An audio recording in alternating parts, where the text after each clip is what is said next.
You say President Zelensky of Ukraine can end the war with Russia almost immediately if he wants to. Which is it? No, I think that's true. I think we're going to have a meeting. I think if everything works out well today, we'll have a trilat. And I think there will be a reasonable chance of ending the war when we do that. And is this the end of the road for American support for Ukraine? Is today's meeting deal or no deal? I can never say that. It's never the end of the road. People are being killed and we want to stop that. So I would not say it's the end of the road. No, I think we have a good chance of doing it.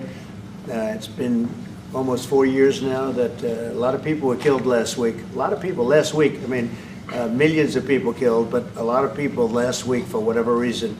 A big number, a lot of soldiers, on both sides. And I know the president, I know myself, and I believe Vladimir Putin wants to see it ended. And as you met with Putin on Friday, today you've got President Zelensky here.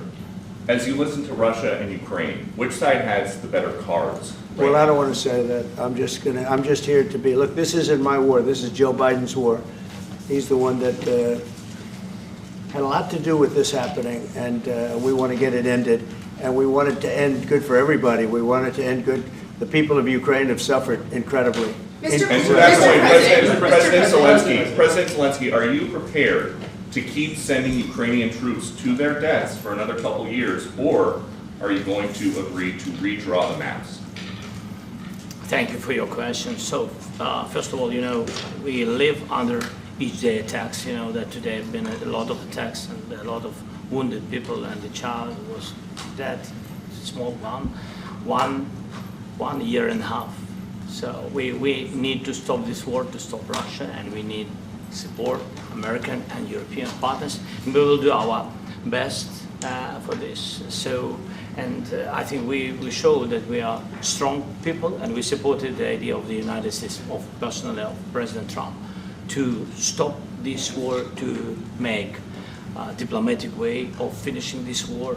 And we are ready for trilateral, as President said. This is a good signal about trilateral. I think this is very good.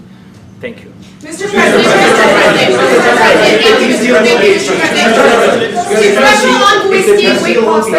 yes, if the peace deal will be achieved, are you going to be willing to send American peacekeepers to Ukraine? Well, we're going to work with Ukraine. We're going to work with everybody, and we're going to make sure that if there's peace, the peace is going to stay long-term. This is very long-term. We're not talking about a 2-year peace and then we end up in this mess again. We're going to make sure that everything's good. We'll work with Russia. We're going to work with Ukraine, and we're going to make sure it works. And I think if we can get to peace, it's going to work. I have no doubt about it.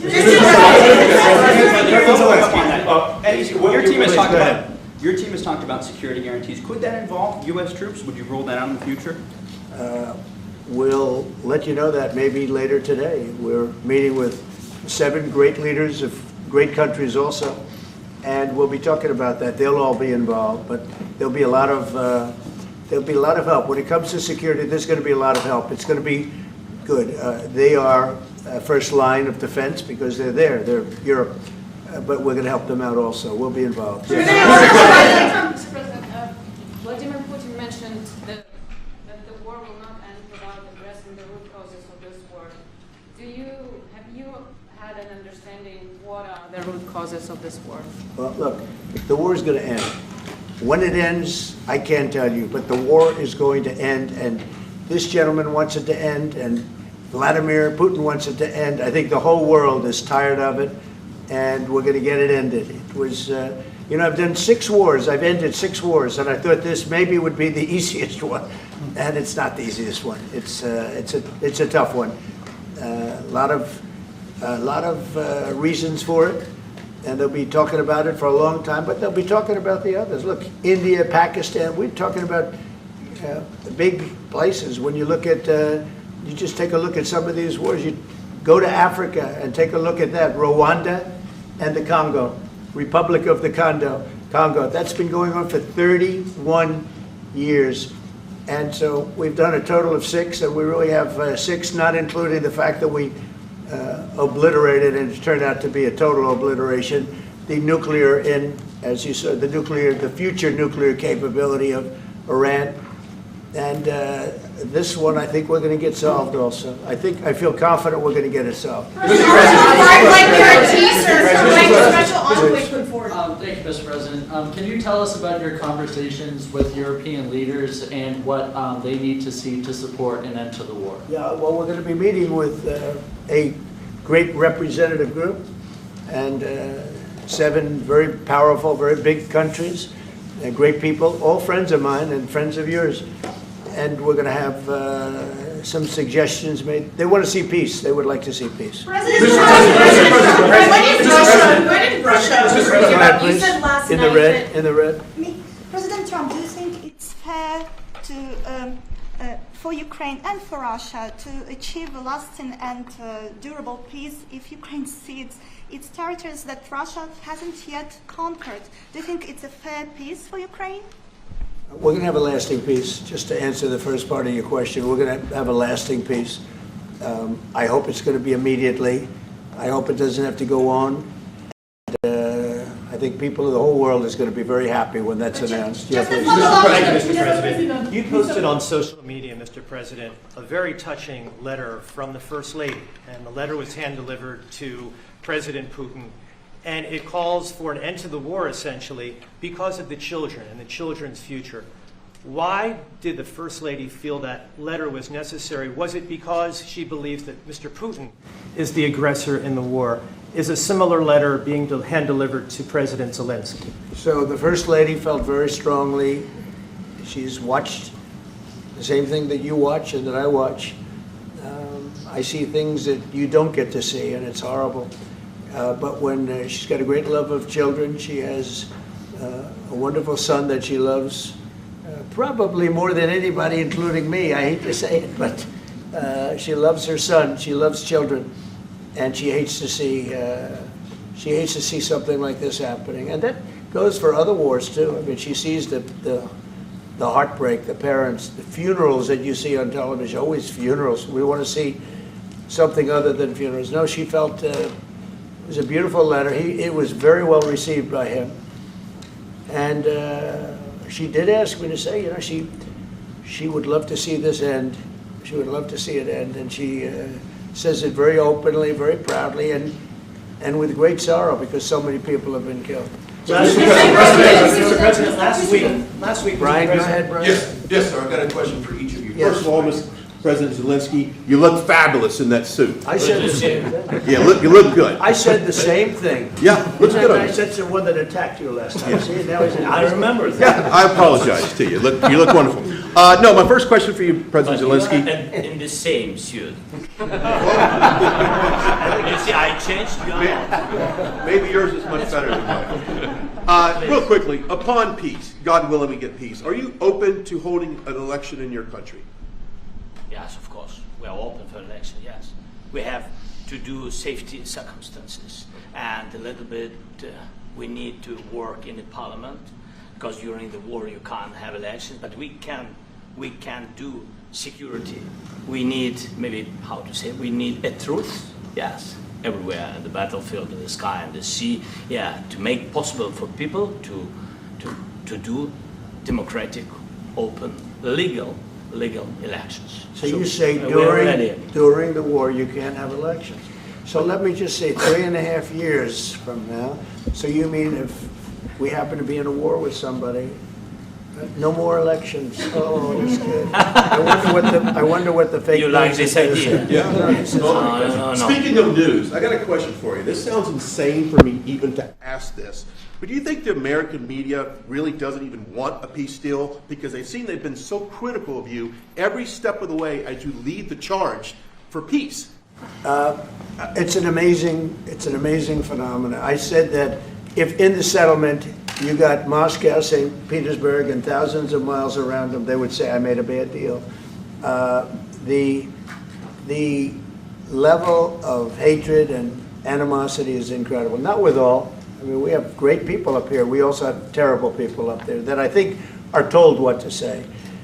But, you know, in solving all of these wars, they don't even write about it. You know, I saw major wars. I saw wars that have been going on for 31, 35, and 37, and a couple of quicker ones. One that was going to go into a full-blown deal very quickly. You know what the one I'm talking about, it was a big one. But they don't even write about that. No matter what I do, no matter what, and you know, this is not anything to do with you, it's probably to your advantage in a certain way, but no matter what I do, no matter what deal I make, from my standpoint, you'll come out good. Maybe President Putin will come out good, but they'll say Trump was absolutely horrible. It's just that, and I've lived with that for a long time. I've lived with it since just before the first election. I used to get great publicity. Now I get the worst publicity anyone's ever gotten in office. I won in a landslide, so that people understand. They're the only ones that count, ultimately. But I've also had great reporters. I've had journalists that are very good. But it's very sad when you do the right thing. As an example, they said, because of the fact that Vladimir Putin came to American soil, this was a tremendous defeat for Donald Trump. No, it was really wonderful that he did it. It was a hard thing for him to do, to be honest with you. It was the opposite of what they said, but they said it. Now, if he didn't come, they'd say that was also bad for Trump. You know, there's no way. And there's just a great dishonesty of the press, and I think that's why it's lost its credibility. You know, its credibility is at an all-time low. We have a thing going on right now in D.C.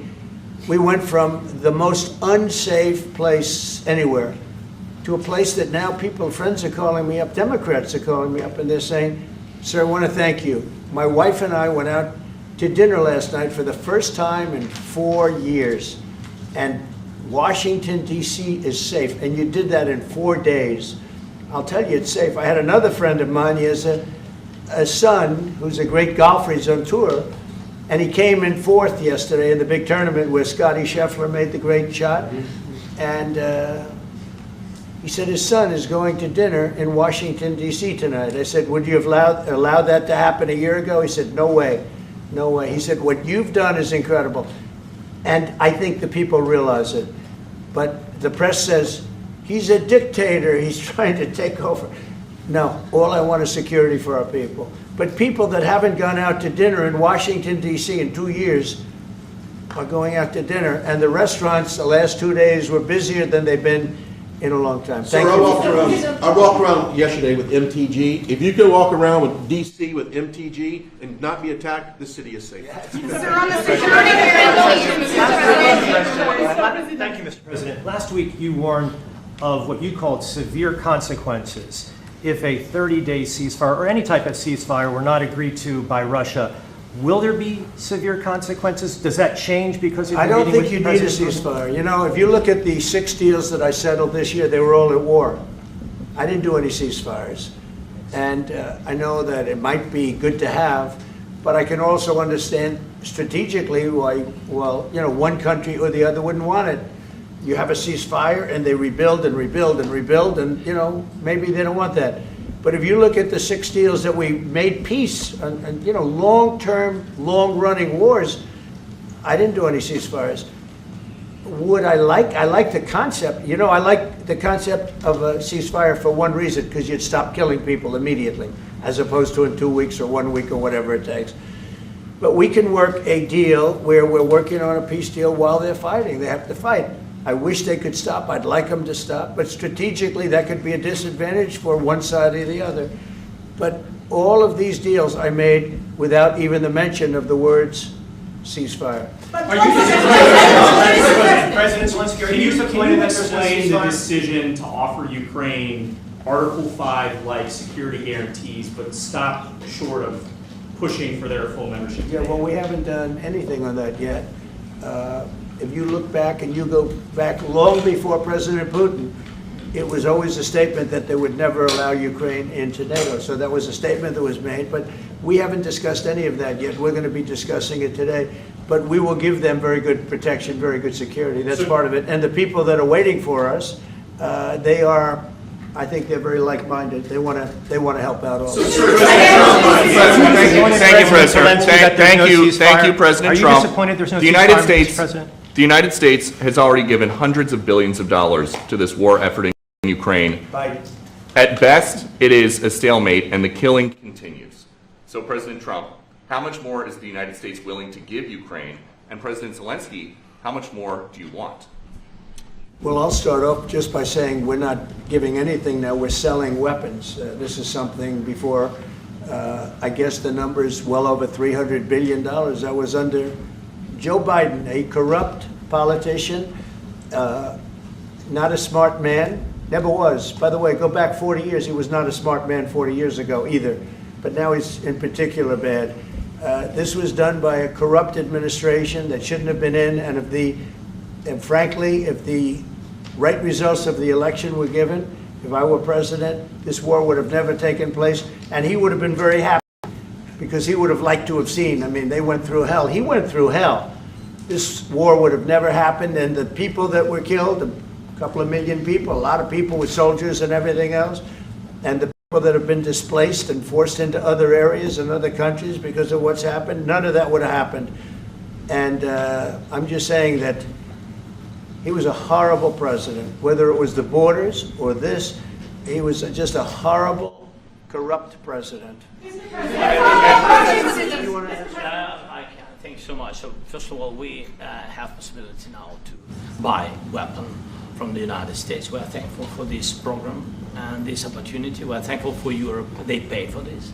And through NATO program, for example, Pearl and etc., we have some programs where we can have some money to finance this. And this is a part, I think, it's not a part for the war and to defend us. It also will be a part for security guarantees, to strengthen our army, to rearm Ukrainian army. This is very, very important.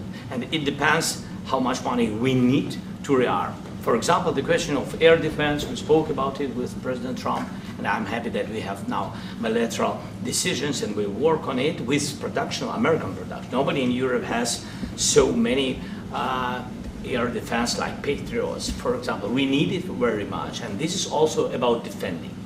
I think the good news, we make the best military equipment in the world by far. You mentioned the Patriots. How good are they? Systems. We have systems, they're literally 100% foolproof.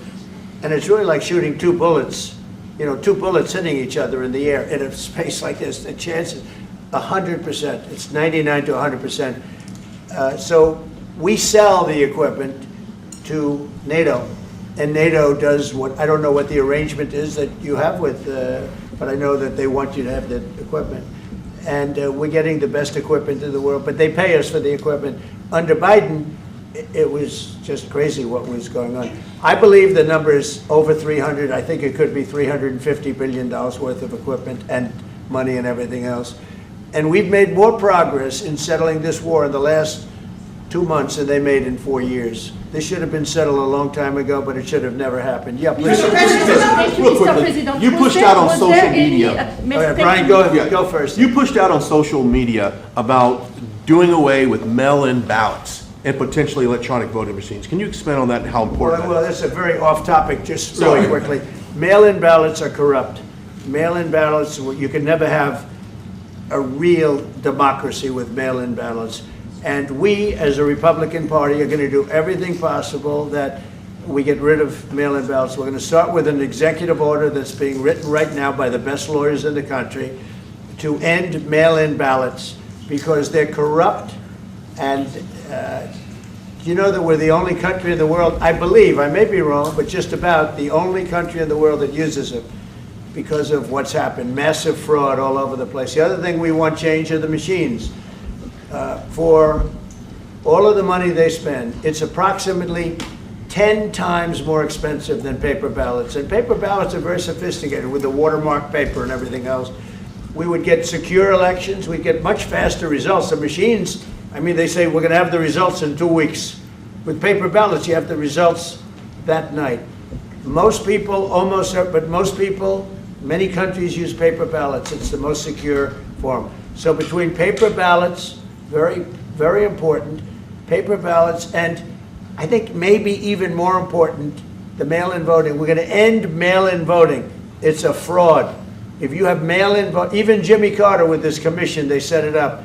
He said the one thing about mail-in voting, You will never have an honest election if you have mail-in. And it's time that the Republicans get tough and stop it, because the Democrats want it.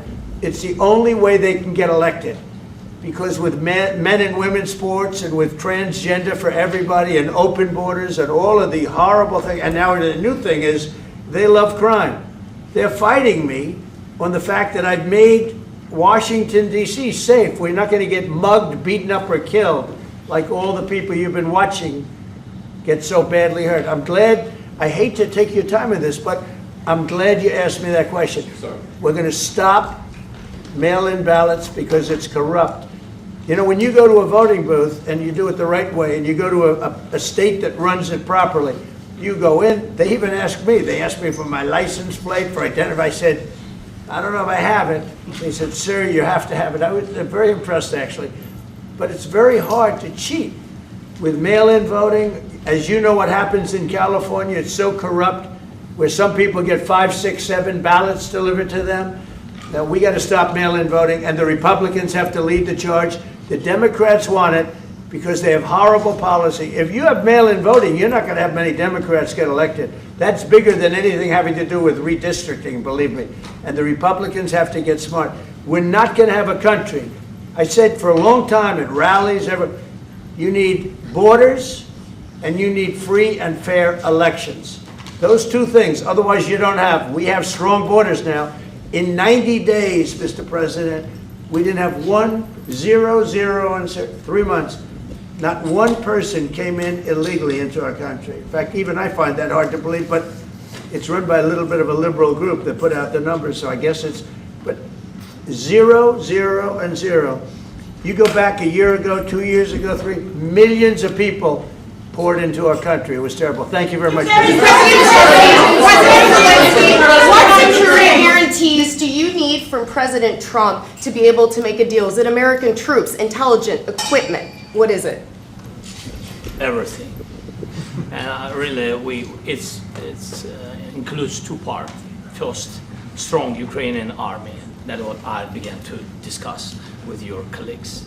And it's a lot about weapon and then people and training missions and intelligence. And second, we will discuss with our partners. It depends on the big countries, on the United States, on a lot of our friends. And Mr. President, are you willing to commit American troops to that NATO-like protection in order to get President Zelensky to a deal today? Well, I don't know if you define it that way, but NATO-like, I mean, we're going to give, we have people waiting in another room right now. They're all here from Europe, biggest people in Europe, and they want to give protection. They feel very strongly about it, and we'll help them out with that. I think it's very important. I think it's very important to get the deal done.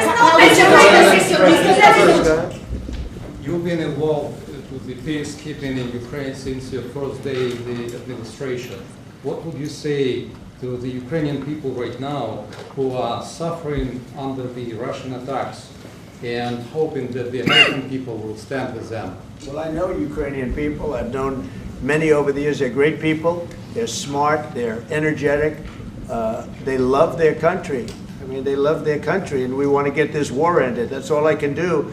I love the Ukrainian people, but I love all people. I love the Russian people. I love them all. I want to get the war stopped. Very important. Mr. President, was there any aspect of your discussion with Vladimir